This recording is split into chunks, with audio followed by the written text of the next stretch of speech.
নমস্কার বন্ধুরা, সমান পাঁচমিশালি থেকে আপনাদের সবাইকে স্বাগত। সবসময় সলিড চিকেনগুলো কেউ খেতেই চায় না, পড়েই থাকে।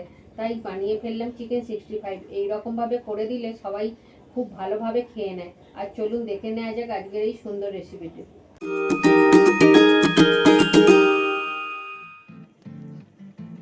বন্ধুরা, 500 মাংস নিয়েছি।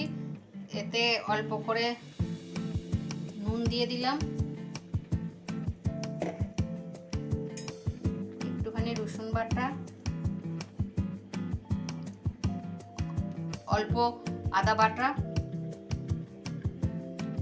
একটুখানি লেবুর রস,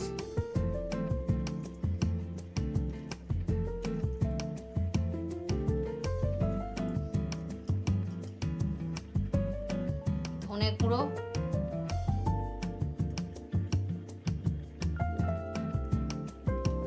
অল্প হলুদ গুঁড়ো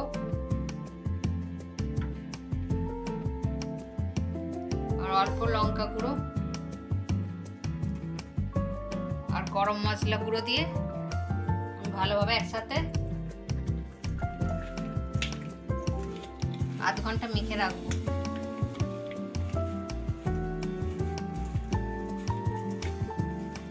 বন্ধুরা, 1 চামচ ময়দা দিয়ে দিলাম।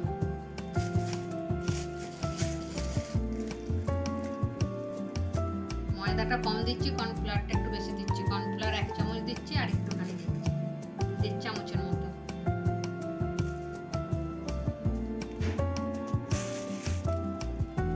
এরপর একটা ডিম দিয়ে দিচ্ছি এর সঙ্গে। এগুলো ভালোভাবে একসাথে মেখে নেব।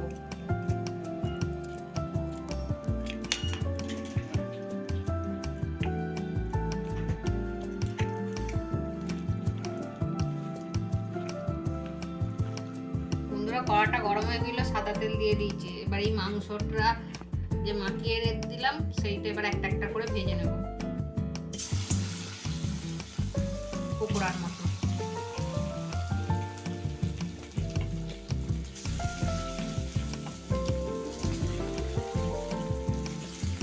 আর বন্ধুরা, রবিবারে মাংস করলে সেই সলিড মাংসগুলো থেকেই যায়, কেউ খেতে যায় না।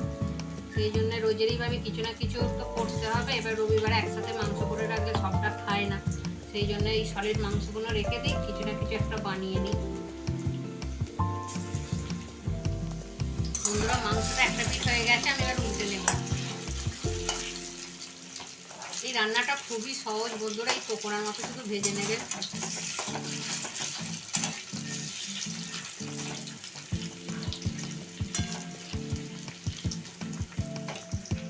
মাংসটা আমি লাল লাল করে ভেজে নিয়েছি। এবার ওই তেলেতেই আমি ছোট্ট ছোট করে পেঁয়াজ কুচি করে রেখেছি, এগুলো দিয়ে দেবো।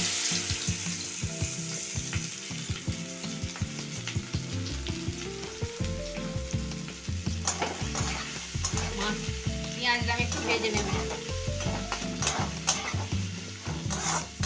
বন্ধুরা, পেঁয়াজটা লাল লাল করে ভাজা হয়ে গেছে। আমি এবার রসুন বাটাটা দিচ্ছি। রসুন বাটাটা একটু বেশি দিচ্ছি, আদা বাটাটা একটু কম দেবো।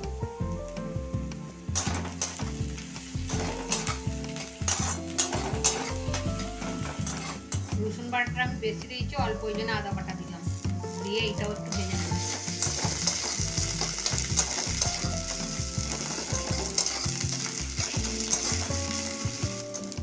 পরিমাণ মতো নুন দিয়ে দিলাম।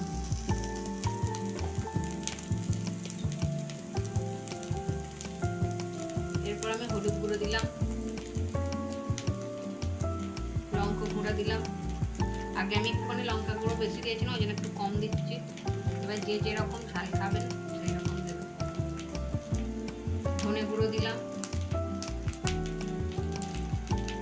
জিরে গুঁড়ো দিলাম,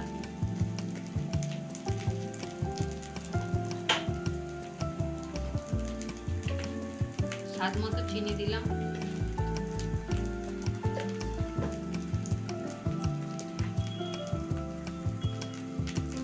গরম মশলা গুঁড়ো দিলাম। মশলাটা একটু কষে নেবো ভালোভাবে।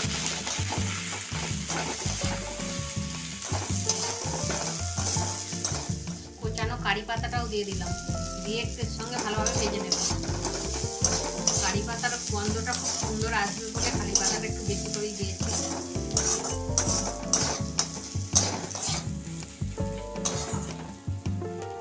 এরপর আমি একটা টমেটো সেদ্ধ করে রেখেছিলাম, সেটাকে আমি মিক্সিতে বেটে নিয়েছি, এটাও দিয়ে দিলাম, দিয়ে এটাও ভালোভাবে কষে নেব।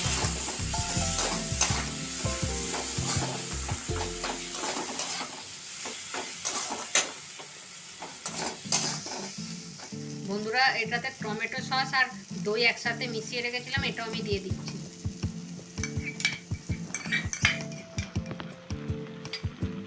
দিয়ে আমি আর একটু কষে নেব।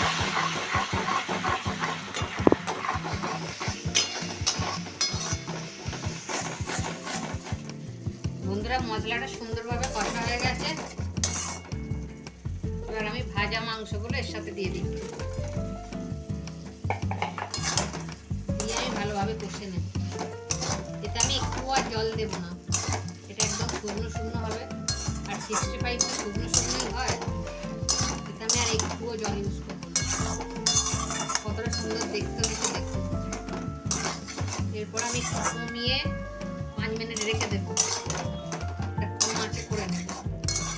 বন্ধুরা আমার দেখুন কত সুন্দরভাবে এটা হয়ে গেছে 65টা, আমি এবার নামিয়ে নেব। সেদ্ধ হয়ে গেছে মাংসগুলো।